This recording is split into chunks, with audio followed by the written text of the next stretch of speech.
maita basa. Tinokugamuchirai vadikani kuhurukuro dzedu dzeshoko raMwari. Tinovimba kuti kwamuri Mwari vari kukuchengetai mune hutano, mune rugare, mune mufaro. Tadzokazve kuti tingosheya nemiwo shoko raMwari.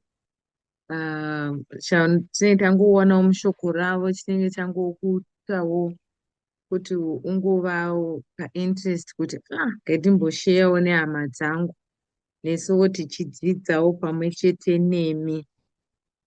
Ndokugamuchirai dzimwe hama dzangu dzatinadzo pano muzita raJesu. Amen. Amen. I just want to share. Hapana kumbonyanyowanda zvapo zviri kunyanyoenderana zvakasiyana, but pane kuna Jeremiah ukaenda Jeremiah 32 handiti, but inenge yatangira kumashure.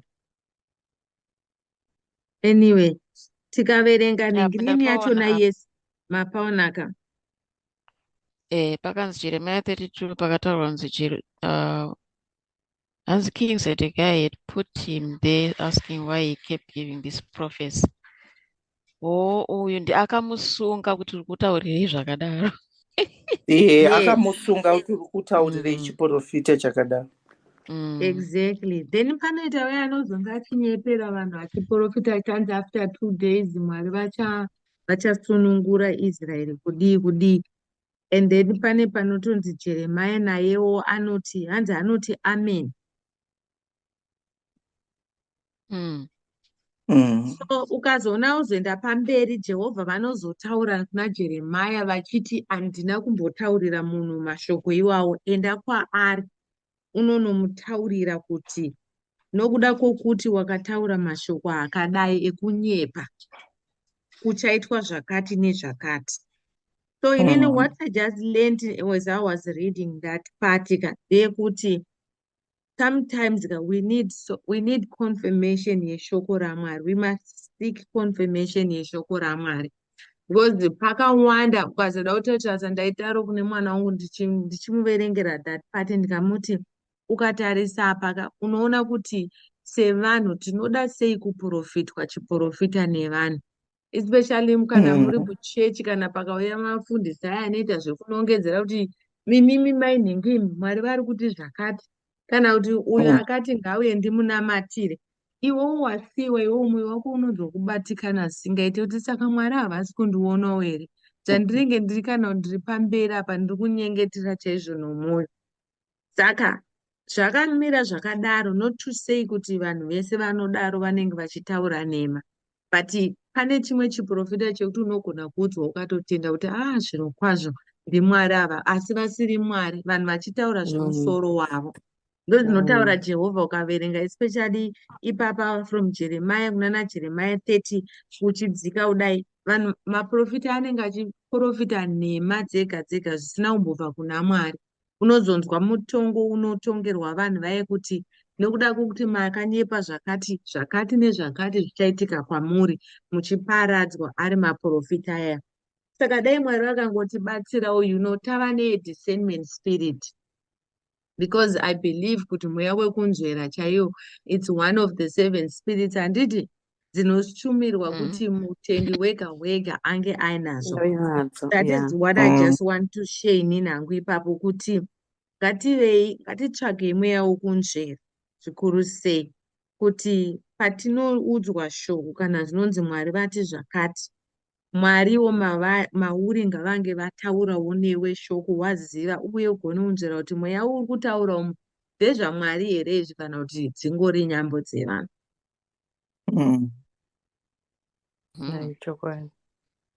Pane pavhesi 20 pakanzi izvoni 1 Thessalonians chapter 5 sorry, pavhesi 20 panoti izvoni anzi do not despise prophecies, test all things, hold fast what is good, abstain from every form of evil. Zvaitaura nachenai kuti izvo tinofanira kunzvera, kwete kungogamuchira zvese nekuti Jesu vakatotaura wani pamushoko ravo vachitaura especially nemazuva ekupedzesera vachiti hanzi vazhinji vachauya vachiprofita muzita ravo. And vazhinji vanenge vachiita mashura nezviratidzo zvinotooneka kwete zvekunyepera. Saka kana usina mweya wokunzvera unotojoina chechi, unotosiya chechi yako kuti uku akafa kweduku, rega ndiende kunopisa pisa uku. Apa usikuziva kuti mweya uri kushanda muchechi iyoyo ndewani. Apa wakaipa pamwe ari kuburutsa minana yake nezvinhu zvake, kwete kuti Mwari havaburutsewo. Mwari vane vanhu vavo vanotoshandisa, vanoita masigns and wonders, but sezvataurwa kuti tinofanira kunzvera mweya kuti uyu mweya waMwari here uyu. Ende kazhinji kacho unoziva kuti hunhu hwemuprofita ukatomustada unoziva kuti baba umwari hwavo hunopesana nezvavanoita, kuti mashura vanoita handiti nemabasa makuru avanoita nezvinozobuda kana vasiri muchechi vangori munhu njee, zvinozobuda kana nyaya dzavo dzekuti vakazoonekwa nemusikana nhingi usha kuti saka zvinobhalansana papi manje zvinhu izvi. Asaka kunzvera mweya watinofanira kuchemera kuna Mwari, because it's so easy to be deceived. And pane pandaiverenga hangu ndikatovhunduka paitaura kuti I'm sure makatombopaona, paita hanzi nemazuva ekupedzisira, even the light, like vanonzi vari padyo ivo naMwari, hanzi vachasvika pakuedzwa zvezvokuti pakudeceivwa paya it's possible kuti unenge uchimuziva but you can be deceived. That is so true. Chokwadi chocho shuwa, dai Mwari vakatibatsira. Imwe nyaya inonetsa ndeyekuti kunamata mazuva ano zvangosiyana nezvakudhara. Kudhara kwainamatwa vanhu vanzi vachitomatirauzi avo achiita kuita kudhinda, mabhe aya achisviba achisvuuka nenyaya dzekuti vanhu vainamata.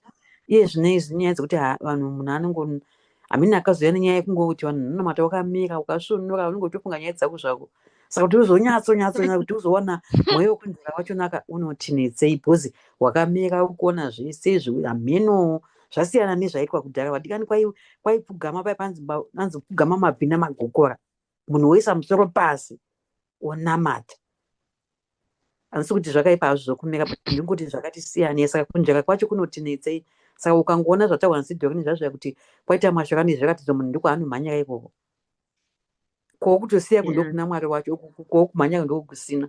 Saka dai Mwari vakatibatsira tikava nemweya wekunzvera zveshuwa, nekuti mazuva ekupedzisira munhu anorasika, torasika chaiko. So true. Ende ipapo pakupfugama apo, like you are saying, Sisi, inini mazuva ano ndakati I actually want to try kunamata ndakapfugama, because it seems that there is something in it. Pana chakaipa kunamata wakamira or what, but I think paunopfugama paipaika you sort of distract yourself from zvese zvakakukomberedza. Wangoita pfugama ndofunga nekutarisa wherever pawakatarisa pawakaita bow your head. But sometimes kana uchifamba kana dii unogona kuva distracted, pamwe nekuona chatichaona pamwe pamadziro paita pane katsvina kana kuti pakadii, wakumboti kuchiko icho chiri apo, of which there's nothing wrong, but you have to get more into prayer and take more time kuitira kuti, because pese paunotanga unamata kazhinji utifani pamwe pekutanga unochitofunga kuti ndadzima sitovu here, koningi iyeye ndazenge ndaiisa pai handiti. And then the more you keep on, unenge wakuita block of those things in your mind. Manje kana usingagone kunyengetera kwokuti unozodarika maybe 30 minutes 1 hour, unogona kuzosvika pakupera kunamata kwachona pamwe wanga uchinamata hako but musoro mako mune zvakawandawo zvakakuzarira musoro imomo. Saka I think it's very important. I'm actually trying to pray ndakapfugama mazuva ano. I'm trying it because handaisi mburi munhu anoti achinamata akapfugama ini. Kandiona kunge zvinokubvisa distraction yekutarisana nezvakawanda wanda. especially kana uri kuchechi paya paya mumwe munhu anopinda wotoona kuti hembe yakapfeka ina yedu nebhutsi yacho zvokumechana here apa kunamata. Saka ukapfugama hauna chaunoona, unozongosumuka umapedza. Yeah, I think ipapo panotoda kuzvidisciplina, kuti tizvidiscipline, tizoti time yekunamata, cause patinenge tichinamata chinozopa kuti tiende unotsvaga. That is a powerful, thank you very much, because this is very powerful. And isu sema Christians, I think ipapapa we need to take it serious. Nenyaya yekuti patinonamata, the moment yauri kuenda kunonamata iwewe unenge wakatarisira kuti Mwari vachati, uri kutarisira kuti pandiri kutonamata am I powerful enough zvokuti Mwari vanogona kundipindura ndega, kana kuti pfungwa dzangu dzinenge dzichingofunga kuti I think mufundisi vanofanira kuzondipedzisira ava, kana kuti kuye kwandakanzwa kuti ava vari powerful ndo vanofanira kuzonoita sei kugadziridza nyaya dzangu. Mwari vanofanira kutigonesa kuita saElijah akaisa musoro zvamamuchireva sisichipo kuti kutopfugama, akaisa musoro pakati pemakumbo akaramba ari pasame position until akabvunza akati pane chauri kuona here kuna Gezi, akati hakuna chandiri kuona, akadzokera futi pasame position. Haana kuti zvandambonamata first time, second time, third time, I think inini I'm not powerful enough. Then let me go look for nemumwe munhu arimo. Isusu I think first thing ngatitange taziva power riri matiri kuti we can also speak to God, Mwari vachingotinzwa ende vachitipindura. Then kana tikanamata, no matter delay also is an answer. Inogona kuva answer yekuti Mwari vane zvavari kurambira vakanyarara. Saka the moment yavanonyarara, moment yavanonyarara hazviti distract kubva paposition yedu, because iyoyo position tinofanira kutoishingirira, noti inini ndinombokanganisika futi ndobva ndati ndichanamata ndaambasa, regai ndingopinda mbasa. The moment yauri kunamata, maybe you just do kuti baba vedu vari kudenga, ndatosiya zviyo zvandandichinamata, ndosifunga kuti ndiri pakati peprayer. So I think position yekunamata iyoyo izvo zvakakosha, zvakatikoshera izvozvo. Pamwe futi pandaona apa kuna 2 Thessalonians 2 kutangira pa9, hanzi the coming of the lawless one is according to the working of Satan, with all power, signs and lying wonders, and with all unrighteous deception. And with all unrighteous deception, and it among those who perish, because they did not receive the love of the truth. Saka zvandinogara ichitaura zvezve, shoko raMwari rakakosha zvakanyanya muupenyu hwemuKristu, because there is no way you can know zvinhu zvinodiwa naMwari ende kana kuti kukura muumwari hwacho usingaverenge shoko, because kune vaKristu vasingatombobata bhaibheri kusvika anomirira musi wesande chete ende kuti andozoribata because pastor vati vhurai pakati. So it's so dangerous kusaziva shoko raMwari. Very true. Chokwadi. Makaona zvakatendeka zvazvo kuti Jesu vakudzoka zvakazodidi kuva kuti vanhu havaverengi shoko, havauyi zvakadaro, kana vakuya vanongouya kwete zvokuya zvokuti muprofita abva kwanongobva vanotouya vato musi wakati muna April musi wakati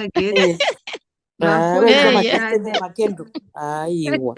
Saka izvozvo inyaya dzokuti vanhu havaverengi shoko zvisidzoku zvambokutaura. Saka shoko kunoda kuverengwa, pasa woverenga iwewo woita zvazvo zvaitawa nevana vepabheri here vachitanzi otaura iwo uchazoti amini mangwana taverenga. Saka zvakakosha kuverenga, kuva nebhaibheri rako uchiverenga pausingazivi uchidi zvakakosha izvozvo. Bhosi unozongonzi zvakadai wototeera ikoko, zvakadai wototeera ikoko, bhosi hauverengi hauzvizivi. Good.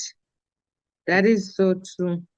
Awa shoko ndoupenyu, shoko ndomuKristu.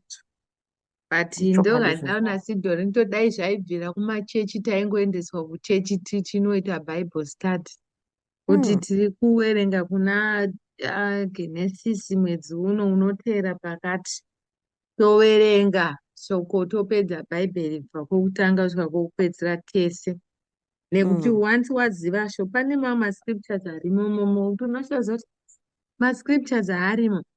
Scripture ndanchitaura hama ndiregererewo, its Jeremiah 28. Jeremiah 28. Muprofita wandanchirawo anonzi Hananiah, the son of Azur. Alright. So iye ndeanoti aprofita, nyangwe Jeremiah anotiwo ameni, chokwadi anzwa kuprofita, akafunga chokwadi kusvika Mwari vadzoti hazvisizvo. So ukaiverenga yese iyo chapter iyo 28 1 kusvika kuna 20 something 16 inokuudza.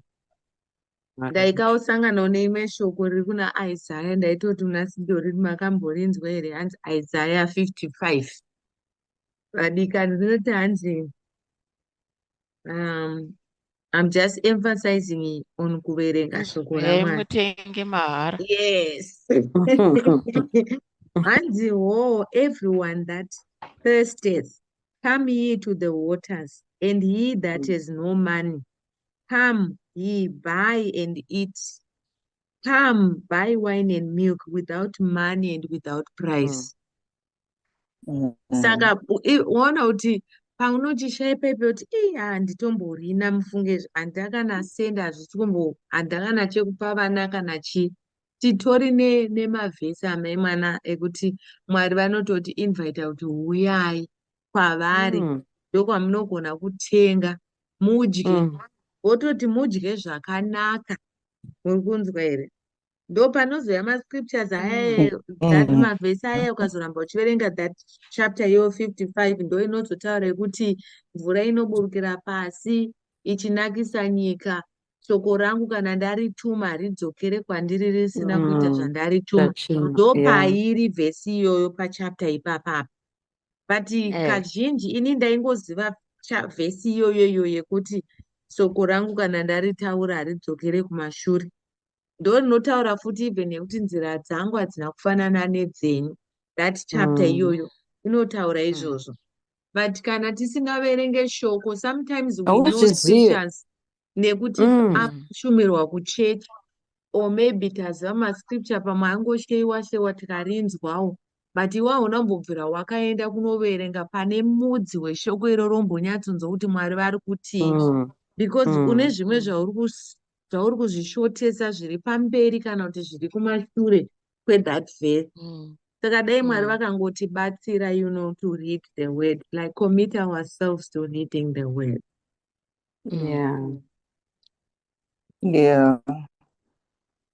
Yeah, I think that is true, because masikati ndandichiverenga imwe iri kuna Revelation 3 paverse 18 inoti I advise you to buy from me gold refined in the fire, so that you may be rich.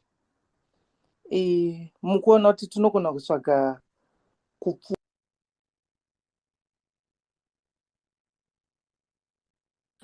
I think like a network problem now. Yeah. Ndaiona yanyora kumusoro. Ndati ndaona pangu yanyora kuti chipani network yangu. All right. I'm going to unmute. Yes, inoti I advise you to buy from me gold refined in the fire, so that you may be rich, white clothes, so that you may be dressed, and your shameful nakedness not be exposed, and ointment to spread on your eyes, so that you may see. So thank you very much for that, because zvese zviri mushoko, I think chatinongofana kuva committed and to discipline ourselves kuverenga more of the word, maybe before tanamata. Then we need to pray from the word, because tikanamata dzimwe nguva tichifunga nepfungwa dzedu, unonamata uchifunga kuti Mwari zvava zvigone, sisitorine ndo vanokwanisa kuti ndikavati ndikukumbira mari ende vanotondipa immediately. but ivo Mwari mushoko ravo kwozokatsimbirira pashoko ravo kuti vari kuti huyai kwandiri mutenge, kunyange musina mari huyai mutenge. Apa vari kuti huyai mutenge gold riri refined ritori kwavari. And we ignore mascriptures akadai, hatitomboaverengi and hatiape attention, hatinyanye kuafarira akadai wai. But the answer is there before tatombonovhunza kuti muprofita uyu anokwanisa kana kunotsvaga zviri kunzi. Imomo muword makangokwana mega makatodaro. So true. Saka we need to stand on the word. So true. Tinowanza kuti naSidhorini kazhinji ukatarisa zvimwe zvinoitwa nevanhu venyika kunze ukoka, zvimwe zvachona zviri mushoko but maitirwo azvinozoitwa anoitwa nekuitwa kusiriko kwakaipa. Pane some verse, I don't remember the verse yandakamboona sometime. I don't know Sidhorini if you remembered it.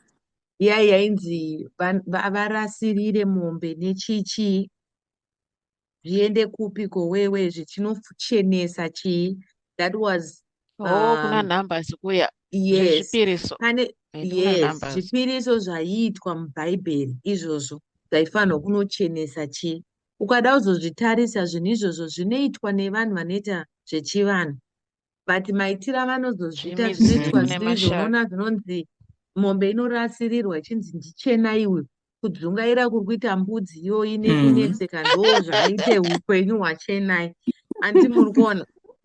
So mona all these things they are in the word, but isusu vanhu vasheka taparara nekushaya zivo because hatitombozive kuti shoko iri ririko ende zvairevei, and how can we recounter zvakaita saizvozvo zvinoitwa nevanhu vanozoshandisa shoko raMwari nezvaiitwa nenzira dzisiridzo. Saka ukada kutarisa zvirimo mushoko raMwari.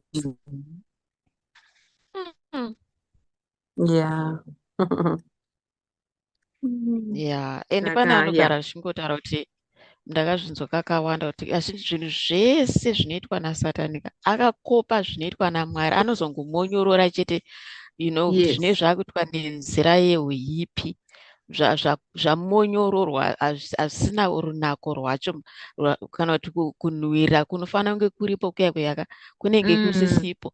Iye make sure zvinenge zvichinhuhwa, like zvichinhuhwa rufu. Amen.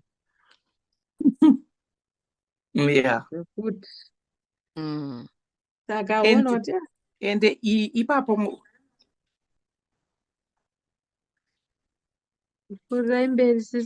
ende ipapo tinofana kuti alright, thank you. Ipapo Mwari vanofana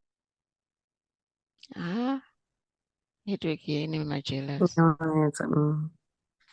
I think time yedu yakunonokera zvayona.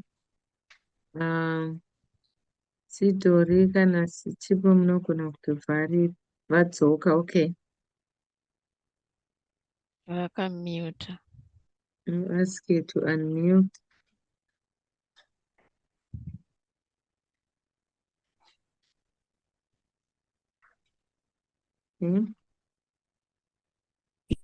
Sorry nekuramba ndichimbobuda ndichidzoka, network yacho iri kupota ichindikandirawo kunza mhino, ndatibudei ndiri muroom saka iri kundinetsa. No problem. Ndandichida kutsigira pama muchitaura kuti Satani anouyawo achiteedzera zvese zvinoitwa naMwari, kunge iye anotoverenga shoko kupfuura isusu.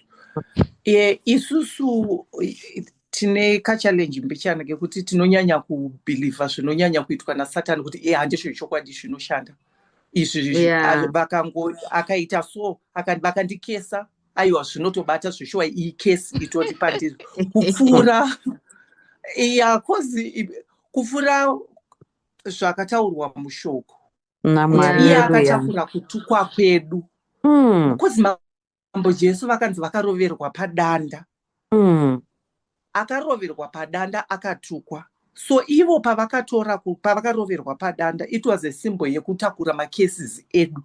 But isusu zvikangoita kunge zviri kuramba, chatinokasika kunobhainda macases ekuti kesi iri mukati memhuri yedu ndo zvatinokasika kufunga izvozvo kuti ikesi. but kuti titaure kuti imimi mambo Jesu makaroverwa padanda kuti isusu tive vakasunungurwa, tive vasina kutukwa. So we need to stand on the word. I think shoko rinofanira kuti tirambe tichiri rarama, tichiramba tichiri meditate matiri, tichiri confessa nemuromo wedu more than kunyanya kubelieve false evidence. And false evidence, because the devil shoko rinoti he's roaming around like a lion. Apo iye haasitori ake, asi isusu tinoti zvaanenge aunza izvozvo ndo zvatinotanga kuti aiwa izvi ndo zvechokwadi zvasatani zvienda hazvikundiki. That is so true, kasi. Yeah. Chokwadi ichocho. So I think the more we read the word zvinotibatsira. Sidhoro vanogara vachidaro, I think pane pavaizomboti sometimes tinotora nguva yakareba tichingonamata against zvemadzinza nechii tichitadza kungosimudzira zita raJesu, because zita raJesu is above zviko zvingange zvakaitwa zvakadiko. The more you just raise and just exalt the name of Jesus, uchingorita magnify and glorify over zvese izvozvo, zvese zvinoparadzwa, iwe uchingotaura zita raJesu chete, because zita hakuna chinoenda pamusoro pezita raJesu, zvese zviri pasi. Saka yeah, that is very true. Togona kuwana anotifarira. I think time yedu yakupera. Ndinamati baba, tinokutendai nekuda kwediscussion yanhasi. Tinokutendai nevese vamuchatendera kunzwa discussion iyi baba vedu. Tinonyengeterawo nesu pachedu Jehovha, tigonesei kurambira mushoko renyu, tigonesei futi kuti tive nebalance the way we pray, kuti tisafocus on one side kungoti hey wakaipa sekuti hamusisiko. Help us to magnify your name. Kuti even if we pray against the enemy or against the works or against oppression, but still imi ndinofanira kunge muchimagnify kupfuura zvese Mwari. Saka tibatsirai vanhu venyu, batsirai munhu wese achateerera video iyi, Impact Podcast iyi, mazviita ivi nekutitendera nguva ino nemuzita raJesu. Amen. Taurai kuti vanoshare, vanosubscribe. Vanoda kushare nekusubscribe zvataurwa nachena ungati yawe. Musakanga nekusubscribe vadikani. Ende tinokutendai